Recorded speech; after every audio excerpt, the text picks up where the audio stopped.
नमस्कार विद्यार्थी मित्रांनो, आज आपण आपल्या पर्यावरण शिक्षण व जलसुरक्षा या क्रमिक पाठ्यपुस्तकामधील प्रकरण क्रमांक 1 मानव आणि पर्यावरण हे अभ्यासणार आहोत। या प्रकरणामध्ये एकूण 5 उपघटकांविषयी आपण माहिती पाहणार आहोत। तर ते उपघटक कोणते हे प्रथम आपण पाहूया।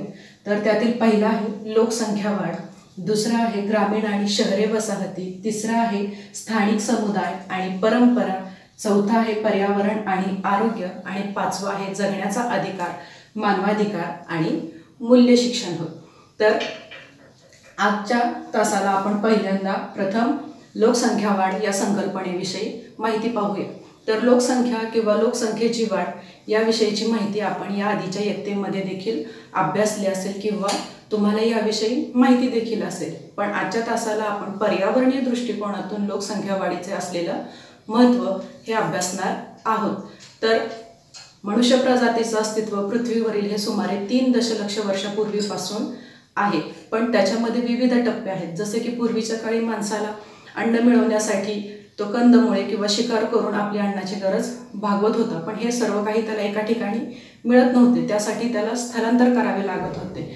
तर हे स्थलांतर होत असताना पृथ्वीच्या जीवसृष्टीमध्ये 3 प्रमुख सांस्कृतिक बदल होत गेले, त्याविषयीची आपण माहिती पाहू। तर ते 3 सांस्कृतिक बदल कोणते तर ते आपण पाहूयात। तर पहिला बदल आहे कृषी क्षेत्रातील क्रांती, की जी सुमारे 10,000 ते 12,000 वर्षापूर्वी घडून आली, की जशी आत्ताची हरित क्रांती किंवा श्वेत क्रांती याविषयीची तुम्हाला माहिती आहे, की जेणेकरून वाढत्या लोकसंख्येच्या गरजा, अन्नाच्या गरजा भागवण्यासाठी ही क्रांती घडून आली, की ज्याच्यामुळे दुधाचे उत्पादन असू द्या किंवा आपल्या पिकांचं उत्पादन असू द्या यांची खूप सारी वाढ त्याच्यामध्ये झालेली आहे। त्यानंतरची आहे औद्योगिक क्रांती, की जी सुमारे 275 वर्षापूर्वी घडून आली, की ज्याच्यामुळे मनुष्य प्रजातीच्या अस्तित्वामध्ये खूप मोठा बदल घडून आलेला आहे किंवा प्रगत मानवी जीवन तिथं अस्तित्वात आलेले आहे, जसे की वाफेच्या इंजिनाचा शोध।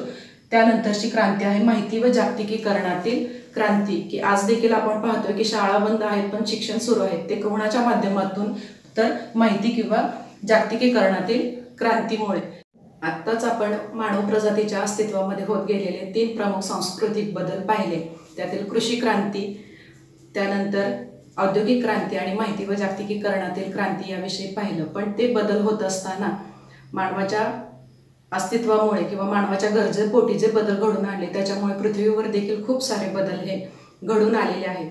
त्यातील पहिला म्हणजे मूलभूत गरजा आणि वाढत्या मागण्या पूर्ण करण्यासाठी की नवतंत्रज्ञान किंवा अधिक ऊर्जेचा वापर हा होत गेला, आणि त्याच्यामुळे काय झालेलं आहे, पृथ्वीवर खूप मोठे बदल घडून आलेले आहेत। उदाहरणार्थ की वाढत्या विजेची मागणी पूर्ण करण्यासाठी आपण अणु ऊर्जेच्या पर्यायाचा वापर करत आहोत। त्याच पद्धतीनं 4G ही सुविधा मोबाईलमध्ये उपलब्ध असून देखील आपण 5G किंवा 6G वरती प्रयोग करीत आहोत, की जेणेकरून आपल्याला अजून पर्यायी उपलब्ध साधने तयार होतील। पण हे करत असताना पृथ्वीमध्ये त्याच्यामध्ये निसर्गाला खूप मोठी भरपाईची किंमत मोजावी लागत आहे। त्यानंतर दुसरे म्हणजे लोकसंख्या वाढ होय, की लोकसंख्या वाढ होण्यामागील जी कारणे आहेत त्याच्यामध्ये विविध रोगांवरती इलाज निघालेले आहेत किंवा लसींच्या सुविधा उपलब्ध झालेल्या आहेत, त्यामुळे मृत्यूदर हा कमी होत चाललेला आहे। त्याच पद्धतीनं वाढत्या अन्नाच्या गरजा देखील भागवल्या जात आहेत, की कृषी क्षेत्रातील क्रांतीमुळे ह्या गरजा भागवल्या जात आहेत, त्यामुळे भूकबळी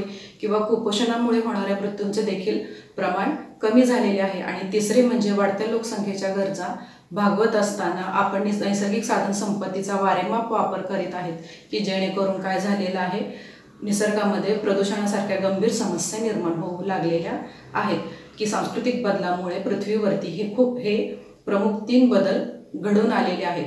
त्यानंतर आपण लोकसंख्या वाढी संदर्भामध्ये सतत वापरल्या जाणाऱ्या विविध संज्ञांविषयी माहिती पाहणार आहोत, की लोकसंख्या जी आहे ती कधी मोजली जाते किंवा लोकसंख्या कोणत्या आधारे ठरवली जाते हे आपण या संज्ञांद्वारे पाहणार आहे। त्यातील पहिली संज्ञा आहे ती म्हणजे जन्मदर। तर जन्मदर म्हणजे प्रति 1000 लोकसंख्येमागे जन्मलेल्या अपत्यांची संख्या म्हणजे जन्मदर होय, की ज्यामुळे लोकसंख्येत भर पडत असते। त्यानंतरची दुसरी संज्ञा आहे मृत्यूदर, की ज्याच्यामध्ये प्रति 1000 लोकसंख्येमागे झालेल्या मृत्यूंची संख्या म्हणजे मृत्यूदर, की ज्यामुळे लोकसंख्येमध्ये घट होत असते। त्यानंतरचा वाढीचा दर, की अपत्य जन्मामुळे किंवा स्थलांतरामुळे एका वर्षात वाढणारी किंवा कमी होणारी लोकसंख्या म्हणजे वाढीचा दर.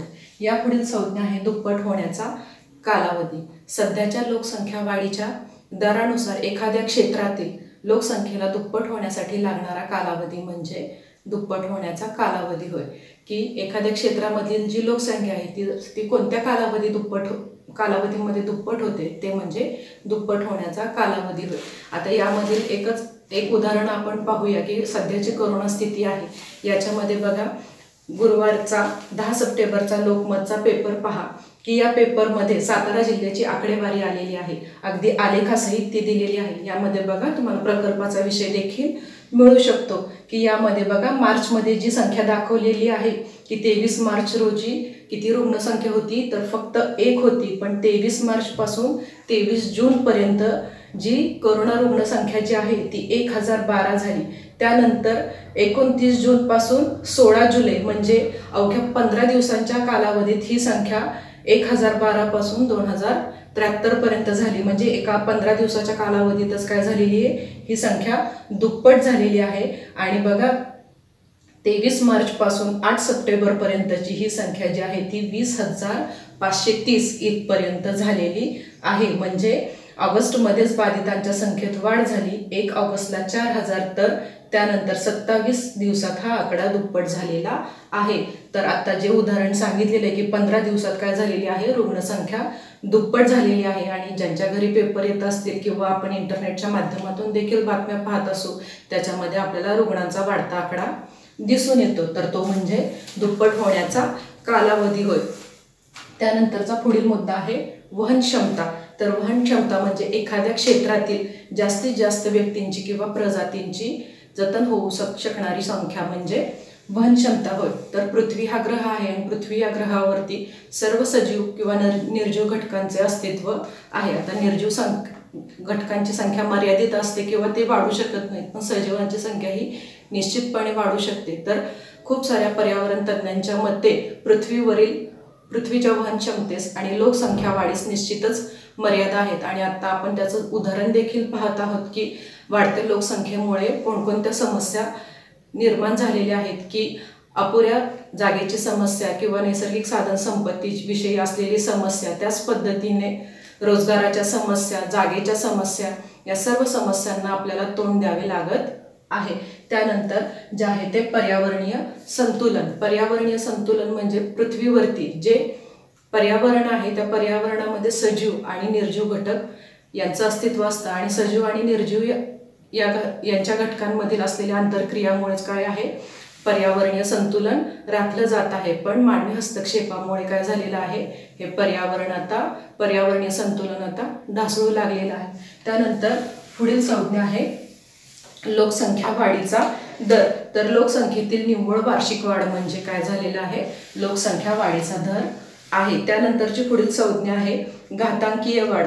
तर एखाद्या गोष्टीची काळानुसार होत असणारी वाढ म्हणजे घातांकीय वाढ होय. घातांकीय वाढ दर्शवणारा आलेख आपण या ठिकाणी पाहूया. तर या आलेखामध्ये 1650 पर्यंत जो वक्र दाखवलेला आहे तो सपाट होता, पण 1650 नंतर तो आतापर्यंत काय झालेला आहे, वाय अक्षास समांतर असलेला. पूर्वीच्या काळी 1650 पर्यंत एक्स अक्षास समांतर असलेला आलेख हा नंतर वाय अक्षास समांतर असलेला आपल्याला दिसून येतो. यामागील कारण म्हणजे युरोपीय देशामध्ये घडून आलेली औद्योगिक किंवा वैज्ञानिक क्रांती होय, की ज्याच्यामुळे काय झालेलं आहे, लोकसंख्या ही वेगाने वाढू लागलेली आहे. की सुरुवातीच्या काळात की 1650 पासून 18व्या शतक संपेपर्यंत लोकसंख्या ही 1 अब्जापर्यंत गेली होती. म्हणजे त्यासाठी 2 शतक लागले. पण त्यानंतर 30 वर्षांच्या कालावधीत आपल्याला लोकसंख्या ही वेगाने दुप्पट होताना दिसून येत आहे. 1900 पासून 1930 पर्यंत ही 2 अब्जापर्यंत गेलेली आहे. त्यानंतर पुढील पुन्हा 30 वर्षाच्या काळामध्ये म्हणजे 30 पासून 60 पर्यंत ही 3 अब्ज झालेले आहे. तर 60 पासून 75 म्हणजे परत कालावधी कमी झालेला आहे. की हे कशामुळे झालेलं आहे, तर घडून आलेल्या वैज्ञानिक किंवा औद्योगिक क्रांतीमुळे.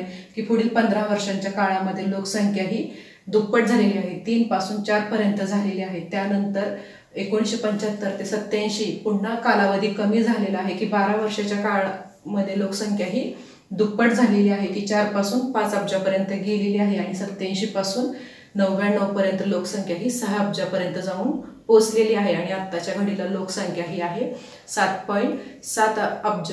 ही कशाची लोकसंख्या आहे तर जगाची लोकसंख्या आहे आणि त्यामधील भारताची लोकसंख्या आहे 1.25 अब्ज। अशा पद्धतीने आपण लोकसंख्या वाढ ही संकल्पना अभ्यासलेली आहे।